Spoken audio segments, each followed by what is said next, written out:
अस्सलामुअलैकुम। उम्मीद है आप सब लोग खैरियत से होंगे। I am Hafiza Maheen Fatima, and in today's video I will be telling you about how to master your biology for your MDCAT 2025। ठीक है, तो शुरू करते हैं आज की वीडियो में मैं आपको सारी बातें बताऊंगी कि एमसीक्यूज की कौन सी बायो की बुक यूज़ की जाए, प्रिपरेशन के लिए क्या बुक्स इस्तेमाल की जाए और इनकी स्ट्रेटेजी क्या रहनी चाहिए और किस तरह सारी चीज़ों को टाइमली मैनेज करके चलना है और टाइम की स्कीम क्या क्या होनी चाहिए, किस टाइम की किस टाइम क्या क्या पढ़ना है। तो शुरू करते हैं आपकी आज की वीडियो। उम्मीद है आज की वीडियो आप लोगों के लिए हेल्पफुल होगी बहुत। सबसे पहले तो मैं एक सबसे बात करनी चाहूंगी कि why biology is your biggest asset, क्योंकि इसकी हाईएस्ट वेटेज है सारे एमडीकेट के सब्जेक्ट में। 81 एमसीक्यूज हैं, आपके 180 मार्क्स टोटल हैं, इसमें से 81 एमसीक्यूज जो हैं वो बायो के हैं। ठीक है, तो अगर आप लोग अपना बायोलॉजी का पोर्शन स्ट्रॉन्ग कर लेते हैं तो तकरीबन ऑलमोस्ट आपके आधा एमडीकेट जो है वो आप जीत जाते हैं। ठीक है, you you will definitely win half the battle. सही। और आपकी एक स्ट्रॉन्ग फाउंडेशन होगा बायोलॉजी में तो आप एमडीकेट के बहुत ज़्यादा चैलेंजेस को क्या नाम है उसको आप आगे कर सकते हैं, एमडीकेट के चैलेंजेस को एक साइड पे कर सकते हैं। आप लोगों ने एमडी बायोलॉजी की तैयारी करना इजंट दैट डिफिकल्ट, बिकॉज इसमें इतना कुछ ज़्यादा सोचने वाला नहीं होता। आपने पेट क्वेश्चंस होते हैं वो, या आपने बुक्स याद करनी होती हैं और सब कुछ तरीके से होता रहता है। ठीक है, तो आप लोगों ने स्मार्ट वर्क करना है, आप लोगों के पास एक स्ट्रेटेजिक स्टडी प्लान होना चाहिए ताकि आपकी रिटेंशन और अंडरस्टैंडिंग जो है वो ज़्यादा से ज़्यादा हो सके।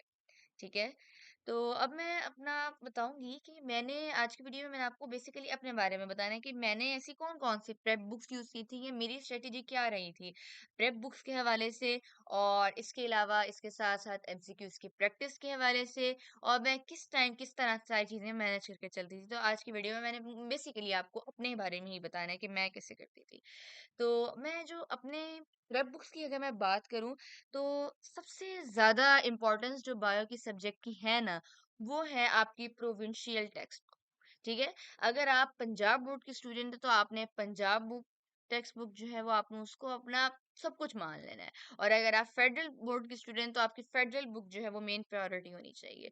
तो जैसे मैं पंजाब बोर्ड की स्टूडेंट तो मेरी पंजाब टेक्स्ट बुक जो है ना वो बेसिकली फाउंडेशन होनी चाहिए, क्योंकि बायोलॉजी में जो ज्यादातर एमसीक्यूज होते हैं, बल्कि तकरीबन most of the time MCQs जितने भी होते हैं ना, वो डायरेक्टली बायोलॉजी की बुक की लाइंस से होते हैं। ठीक है, वो हमें कहीं ना कहीं टेक्स्ट से मिल रहे होते हैं, और कुछ बच्चे ऐसे होते हैं कि वो डायग्राम्स के नीचे वाले जो है ना, वो जो डायग्राम्स के नीचे फिगर्स के नीचे जो वर्डिंग्स लिखी होती है उनको स्किप कर जाते हैं। तो आप लोगों ने वो वर्डिंग्स भी स्किप नहीं करनी होती, उनसे भी एमसीक्यूज आए हुए होते हैं। तो टेक्स्ट बुक की लाइंस जो हैं वो आपने सब दोबारा मैं आप इस बात पे एम्फेसाइज करूंगी कि टेक्स्ट बुक की लाइंस जो हैं वो बायोलॉजी में most of the time MCQs में आई हुई होती हैं। तो आप इनको मास्टर करें एंड अच्छी तरह आपका काफी पोर्शन जो है बायोलॉजी का यहीं से कवर हो जाता है। तो आपको बायोलॉजी तो मैं कहती हूँ रटी होनी चाहिए ना आपको, आपकी टेक्स्ट बुक खास तौर पे। जैसे मैं पंजाब बोर्ड की स्टूडेंट थी तो फेडरल जो है वो मैं बायो के लिए तो लाजमी रिकमेंड करूंगी, क्योंकि बायो से फेडरल की बायो से एमसीक्यूज आ जाते हैं मेरे पे से। अगर मैं यूएचएस की बात करूँ तो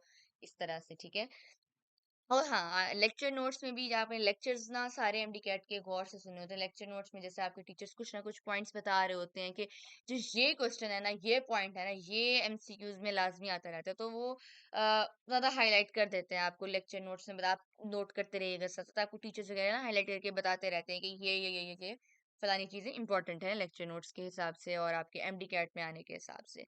ठीक है, तो मैं क्या करती थी, मैं ऐसे करती थी कि मैंने ना किप्स की प्रेप बुक यूज की थी। किप्स की प्रेप बुक में फेडरल और पंजाब ना दोनों मर्ज होके लिखी हुई हैं।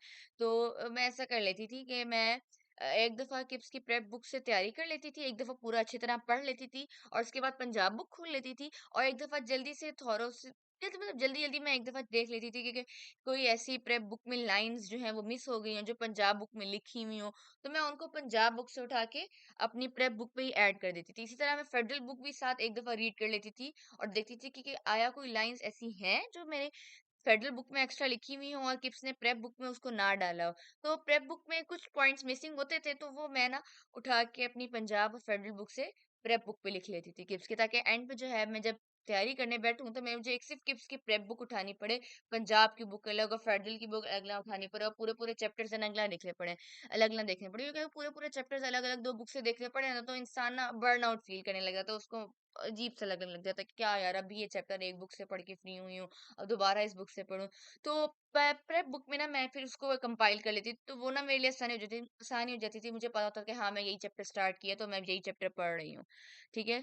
तो आजकल इस साल ना एक और बुक भी आई है अनराइवल्ड के नाम से ना, तो वो भी बहुत अच्छी बुक है बायोलॉजी की।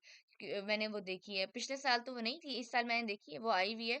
तो उसमें ना इतने पॉइंट्स जो हैं वो मिसिंग नहीं है। किप्स की बुक में कुछ पॉइंट्स मिसिंग होते थे, अनराइवल्ड में मोस्टली पॉइंट्स जो हैं वो कवर्ड हैं। अनराइवल्ड सीरीज़ आई है, वो मैं कहूँगी कि आप लोग एक दफ़ा लाज़मी देखें अगर आप लोग देखना चाहते हैं तो, ठीक है? तो इसकी बायोलॉजी के बारे में मेरे हिसाब से गोल्डन टिप जो यही है, तो वो ये कि है कि मैं जो है मैं यही कहना चाहूँगी कि ना आप एक कॉम्बो बना लें ना बुक्स का ताकि आपको बाद में पढ़ने के लिए बहुत आसानी हो और आपको ज़्यादा सारा हर तरफ से ना देखना पड़े।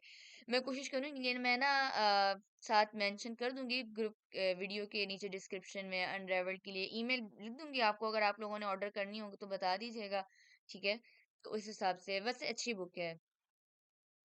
और अगर मैं एमसीक्यूज़ प्रैक्टिस की बात करूँ, तो एमसीक्यूज़ प्रैक्टिस जो है वो तो आपको पता होना चाहिए सबसे ज़्यादा ज़रूरी है एमडी कैट में, ठीक है? क्योंकि हमने एमसीक्यूज़ अटेम्प्ट करने हैं, ये ना हो कि हमने बुक्स को रट्टा मार लिया, हमने समझ लिया मगर हमें एमसीक्यूज़ अटेम्प्ट करने का पैटर्न ही ना आता हो, हमें तरीका ही ना आता हो एमसीक्यूज़ अटेम्प्ट करने के लिए। तो मैंने तो सबसे पहले अपने एमसीक्यूज़ प्रैक्टिस करती स्टार्ट करती थी, मैं हमेशा किप्स की प्रैक्टिस बुक क्योंकि मैं किप्स जाती थी पढ़ने, तो मैं सबसे पहले उसी की प्रैक्टिस बुक को यूज़ करती थी, ठीक है? तो सबसे पहले मैं जैसे मैंने लेक्चर पढ़ा, सब कुछ पढ़ा, तो मैंने घर आई तो मैं घर में ढूँढा कि हाँ, ये किप्स की प्रैक्टिस बुक है, इसमें कौन-कौन से जो एमसीक्यूज़ हैं, वो मेरे सॉल्व होने वाले होते हैं, जो मैंने पढ़ लिया है अब तक के। तो सबसे पहले मैं किप्स की प्रैक्टिस बुक तो ऐसे मतलब मैं डेली बेसिस पे ऐसे ही सॉल्व करते रहती थी साथ-साथ। जैसे अब कोई ये साथ-साथ हो गया, जैसे अब फर्ज़ करिए कोई सीटी आता था, जैसे क्लास टेस्ट आ गया बीच में, तो फिर उसमें मैं स्टार्स के एमसीक्यूज़ कर लेती थी, ठीक है? और ग्रिप जो है वो मैंने ली थी, वो मैंने ना लेट ली थी, मगर ग्रिप में ऐसा है, ग्रिप में ना एमसीक्यूज़ बहुत ज़्यादा तादाद में है और ना उसमें जैसे मैंने पहले स्टार्स और किप्स वगैरह कर चुकी होती थी, तो ग्रिप में पहले स्टार्स के भी आ जाते थे, किप्स के भी रिपीट होते थे और ग्रिप में ऐसा है कि अगर आप लोग करना चाहते हैं तो कर लें, मतलब इट्स ऑप्शनली ज़रूरी नहीं है, क्योंकि इसमें ना एमसीक्यू से ज़्यादा बहुत ज़्यादा हो जाती है, तो फिर बंदा ना बर्न आउट फ़ील करने लग जाता है कि यार, क्या इतनी देर से एमसीक्यूज़ कर रही हूँ और अभी तक एमसीक्यूज़ जो हैं वो ख़त्म ही नहीं हो रहे इस चैप्टर के। मगर हाँ, अगर आप लोग कंसिस्टेंट हैं, आप लोग करना चाहते हैं कि नहीं मैं तो करके ही रहूँगी, तो आप लोग जा सकते हैं ग्रिप के साथ क्योंकि इसके एक-एक चैप्टर के तकरीबन ऐसे 700-800 एमसीक्यू होते थे। तकरीबन ऐसे ही होते थे अगर मुझे गलत याद नहीं आ रहा तो। तो मैं कर लेती थी। बायो के मैं कर ही लेती थी क्योंकि बायो के जल्दी हो जाते थे तो वो मैं कर लेती थी। हाँ, दूसरी एक वेबसाइट थी प्रीमेड। मैंने ना उसको भी यूज़ किया था। उसका मैंने ना बाय किया हुआ था बंडल। तो वो मैंने यूज़ की थी। आई रियली लाइक प्रीमेड, मतलब उसमें मुझे प्रीमेड इसलिए बहुत पसंद थी क्योंकि ना उसमें एमसीक्यूज़ जैसे एक एमसीक्यू अटेम्प्ट करते थे ना हम, तो वो ऑनलाइन वेबसाइट है। मैंने एक एमसीक्यू अटेम्प्ट किया, तो ठीक है, तो वो मुझे उस वक़्त पता चल जाता था कि मेरा एमसीक्यू आया गलत है या ठीक है और वो क्यों गलत है और वो क्यों, मतलब एक मैंने गलत ऑप्शन चूज़ किया है, तो वो हर ऑप्शन के साथ एक्सप्लेनेशन भी दी होती थी कि ये ऑप्शन गलत है, तो ये ऑप्शन क्यों गलत है, उसके साथ एक्सप्लेनेशन भी मौजूद होती थी। और इसी तरह एक सही ऑप्शन जो है वो क्यों सही है, उसके नीचे भी डिटेल्ड एक्सप्लेनेशन मौजूद होती थी। तो प्रीमेड जो है ना वो आपके ना कॉन्सेप्ट्स क्लियर करने में ना काफ़ी हेल्प करते हैं। तो बायोलॉजी के लिए तो प्रीमेड बहुत अच्छी वेबसाइट है क्योंकि उससे ना काफ़ी आपके कॉन्सेप्ट जो हैं वो क्लियर होते हैं क्योंकि बायोलॉजी एक ना रिटेंशन वाला सब्जेक्ट है। बायोलॉजी में आपको ज़्यादा चीज़ें रिटेन करनी पड़ती हैं। मेमोरी जो है आपने मेमोरी में रिटेन करनी है मोस्टली चीज़ें क्योंकि बायोलॉजी में मोस्टली बातों को ना आपने याद करना होता है। तो अगर आप बार-बार रिविज़न होती रहती है, जितनी ज़्यादा रिविज़न होगी इतनी ज़्यादा आपकी मेमोरी रिटेंशन जो है वो ज़्यादा होती रहेगी। तो उसके हिसाब से प्रीमेड मुझे एक अच्छी वेबसाइट लगी थी क्योंकि उसमें ना साथ-साथ हम ना वो आपको बताती रहती थी कि हाँ भई आपने ये एमसीक्यू किया तो ये एमसीक्यू गलत है, ये एमसीक्यू किया तो ये एमसीक्यू गलत है तो क्यों है, ये ठीक किया तो ये ठीक है क्यों है, ठीक है?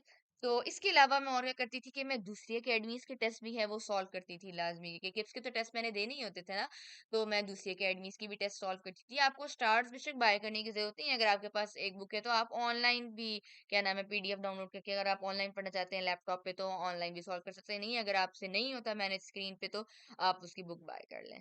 मैंने ये वाली बुक्स यूज़ की थी और एक दूसरी अकेडमीज़ के टेस्ट मैं लाज़मी अटेम्प्ट करती थी रिविज़न एंड टेस्ट सेशन में जैसे मेरे किप्स का स्टार्ट होता ताकि मुझे पता चले कि दूसरी अकेडमी में भी कैसे टेस्ट चल रहे हैं कि मैं उन टेस्ट को अटेम्प्ट करने के काबिल हूँ या नहीं, ठीक है? तो टाइमिंग प्लान का ऐसा था कि पहले आपने अपनी अर्ली प्रेप करनी है, जैसे कि आपने पंजाब बुक से पढ़ लिया, फेडरल से पढ़ लिया। बगैर पढ़े आप एमसीक्यू सॉल्व करने की तरफ नहीं जाइएगा, क्योंकि ना उससे बंदे को एक डिप्रेशन मिलता है कि यार गलत हो रहे हैं एमसीक्यूज। जब आपकी तैयारी अच्छी हो जाए एक दफा, फिर आपने एमसीक्यू सॉल्व करने की तरफ जाना है। फिर आप चैप्टर वाइज टेस्ट देंगे, फिर वीकली रिवीजन जैसे होती है, फाइनल रिविजन और रिविजन एंड टेस्ट सेशन में आपकी एक बेहतरीन तैयारी लेनी है। इस time most of the students, most of the academies में revision and test session start हो ही रहा होगा, चल रहा होगा, तो होने वाला होगा या चल रहा होगा, तो आपने रिवीजन एंड टेस्ट सेशन में जो है वो अपनी फुल एफर्ट देनी है और मैक्सिमम एमसीक्यूज प्रैक्टिस करनी है। हाँ, मगर एमसीक्यूज प्रैक्टिस करने से पहले आपने इस बात को यकीनी बनाना है कि आप लोगों ने एक दफा अच्छी तरह रिवीजन कर लिया चैप्टर्स की, ठीक है। तो एक और बात जो मैं बायोलॉजी के लिए कहना चाहूंगी कि बायोलॉजी के एमसीक्यूज आप डेली प्रैक्टिस करें। जैसे कि मैंने पहले बात की कि बायोलॉजी के एमसीक्यूज की हाईएस्ट वेटेज है एमडी कैट में, ठीक है। तो आपने इसकी डेली प्रैक्टिस करनी है ताकि आपकी रिटेंशन जो है वो ज्यादा हो सके, ठीक है। और आपकी साइकिल वही चलेगी, read the concept, practice related MCQs and revise, ठीक है। और हाँ, एक मिस्टेक नोटबुक भी बना लें कि आप किस किस क्या कौन सी बात जो है वो बार बार भूल जाते हैं, ताकि आप एक दफा इसको जब दोबारा एग्जाम से पहले देखेंगे ना, तो आपको अपने सारे एरर्स जो हैं वो एक दफा जहन में आना शुरू हो जाएंगे, ठीक है। और हाँ, आपको ये चीजें ये नहीं करनी कि आप बहुत ज्यादा बर्नआउट फील कर रहे हो फिर भी आप एमसीक्यूज किए जा रहे हैं, तो उससे क्वालिटी बंदे की गिर जाती है। तो आपने ना क्वालिटी को जहन में रख के काम करना है, ठीक है। ठीक है, और मैं एंड पे यही कहना चाहूंगी कि आप लोग कंसिस्टेंट रहें, कंफ्यूज बिल्कुल ना होएं। आपकी कंसिस्टेंसी जो है वो तमाम तरह के कंफ्यूजन को एलिमिनेट कर देगी और एक स्ट्रांग फाउंडेशन आप लोगों की बनाएगी, ठीक है। तो मैं एक बात की टेक अवेज जो आज की वीडियो की ये थे वो ये थे कि रिविजन्स जो है वो आपने लाजमी करनी है, और वो रिसोर्सेज इस्तेमाल करें, ठीक है। ऑनलाइन प्लेटफॉर्म भी यूज कर सकते हैं, और आप लोग मेंटोर्स के साथ भी अपनी कम्प्रिहेंसिव लर्निंग के लिए आगे बातें कर सकते हैं, ठीक है। और छोटी छोटी विक्ट्रीज जो भी आप लोग अचीव करें उनको सेलिब्रेट करें, और कोई आपकी मिस्टेक हो रही है तो उनसे लर्न करें, ठीक है। और अगर आपको आज की वीडियो में कोई भी चीज़ हेल्पफुल लगी हो तो चैनल को लाइक और सब्सक्राइब करना मत भूलिएगा। अल्लाह ताला आपका हामी नासिर हो, और आपकी जर्नी आपके फेवरेट मेडिकल कॉलेज में आज से शुरू हो इंशाल्लाह। आमीन।